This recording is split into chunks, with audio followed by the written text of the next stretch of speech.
Hello, everybody, and welcome here to the Wine with Jimmy channel. I am your host, Jimmy Smith. Thank you for stopping by. This is all things vinous, all things wine related.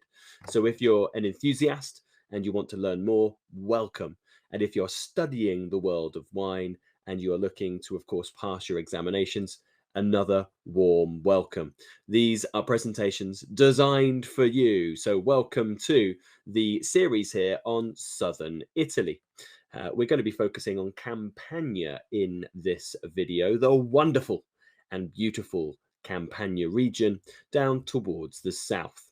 So there is something quite famous historically in Campania, of course, the famous eruption of Vesuvius in 79 AD, of course, which was a pivotal time, covering the likes of Pompeii in ash and preserving it. We actually get a lot of key information about what wine consumption was like due to that moment in time. There were over 200 wine establishments in this town or city of Pompeii, and we also have wine lists and prices within those as well. So quite exciting.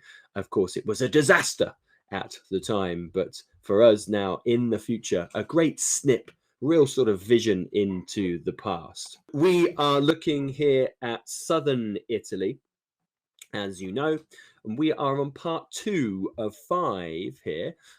Firstly, featuring Campania. Now, this video is available as free content. Any videos that follow, that's 3 through to 5, are available only on my e-learning portal, including the very important short written question video 5. Please visit winewithjimmy.com to register and get access to those exclusive videos, amongst many, many other tools to help you with your studies. If you have any comments, questions, or concerns, do get in touch. Comment on this video below. It's always lovely to hear from you. Okay, so the location. Now, Campania, as you'll see here, sits below Lazio and Molise, and then to either the west or the north of Puglia and Basilicata. So it sits very firmly on the Tyrrhenian Sea, and it has Napoli as its major city. Now, Campania is home to more DOCGs, that is the Garantita classification, more than any other region in the south of Italy.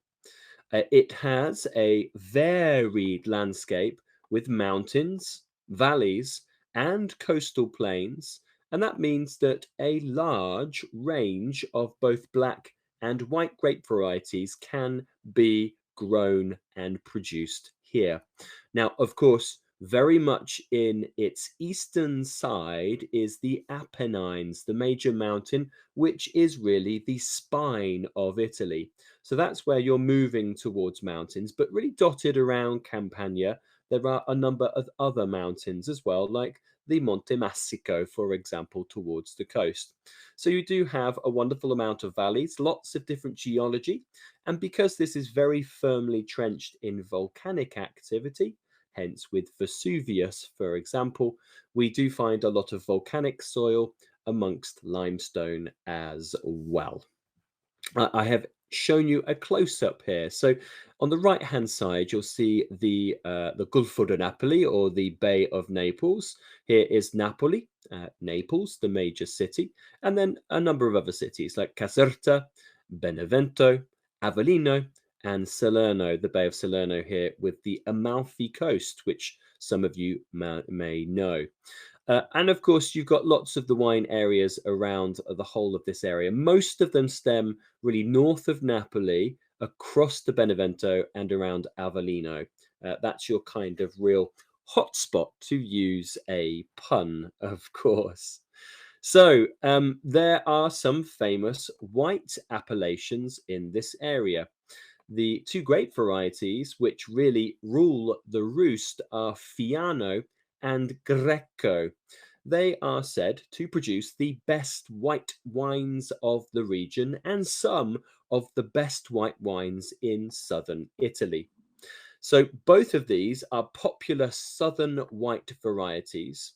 They're also grown in other parts of Italy, but we certainly think that they're best here in places around Tufo and Avellino. So you'll see here, this orangey area is in fact the DOCG of Greco di Tufo, very famous. And then the larger expansive green area here around the city of Avellino is the Fiano di Avellino, DOCG. So let's talk about that one to begin with. So Fiano. So the DOCG, the wine area, is called Fiano di Avellino, and it is made from the grape variety Fiano. Fiano typically produces wines with medium acidity, medium to full body, and then aromas of stone fruits like peach, melon, and also mango. It is typically made to be consumed fairly young, but the better examples, which have certainly had some form of lees contact and a few with some maturation in wood, they can be aged in bottle, developing things like nuts, wax, and honey. So that's why we have nutty and honey characteristics in the background here as well. Here you'll see a label of the Beccar Fiano di Avellino firmly on the label, and the small wording at the bottom is the DOCG. Next is Greco, by the Romans called the nectar of the gods. Greco has more acidity.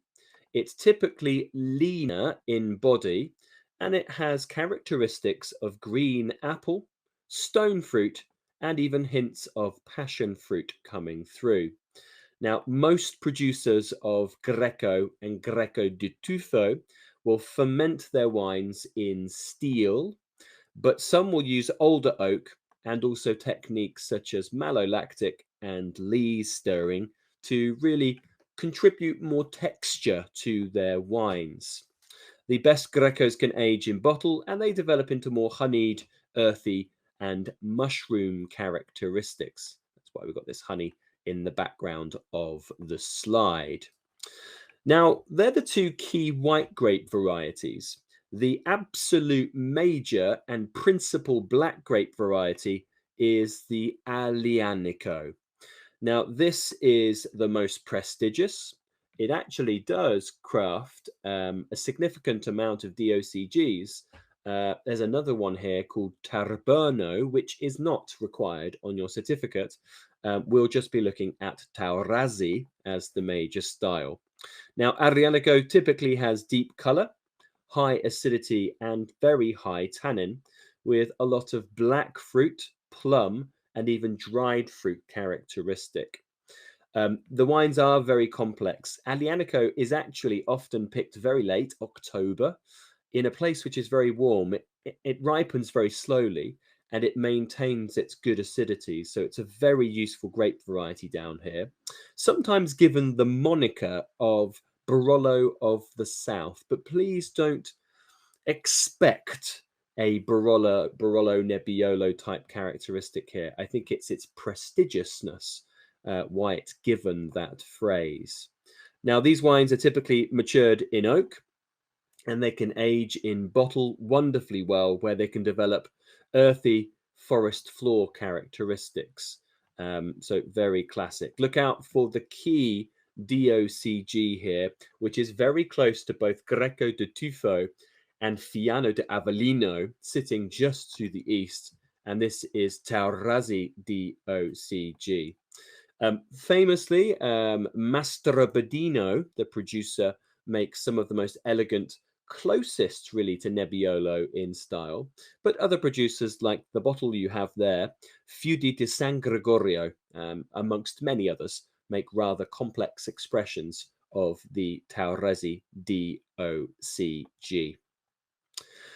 Well, that brings me to a conclusion of the companion video for your level 3. Of course, those of you that know a little bit more about this region, there are plenty more wines, plenty more fish in the sea, looking out for the likes of Falanghina and Piedrosso, for example, some sexy wines. But of course, they're not required on this syllabus. So that's it. If you do have any comments, questions, or concerns, please do get in touch. You can do so by emailing, or please get in touch by commenting on this video below. You can also use the social media. If you want to watch parts 3 through to 5, you'll have to subscribe at the Wine with Jimmy portal, and you'll see that web address at the bottom of the slide just there. But until next time, have a great one and see you soon. Ciao.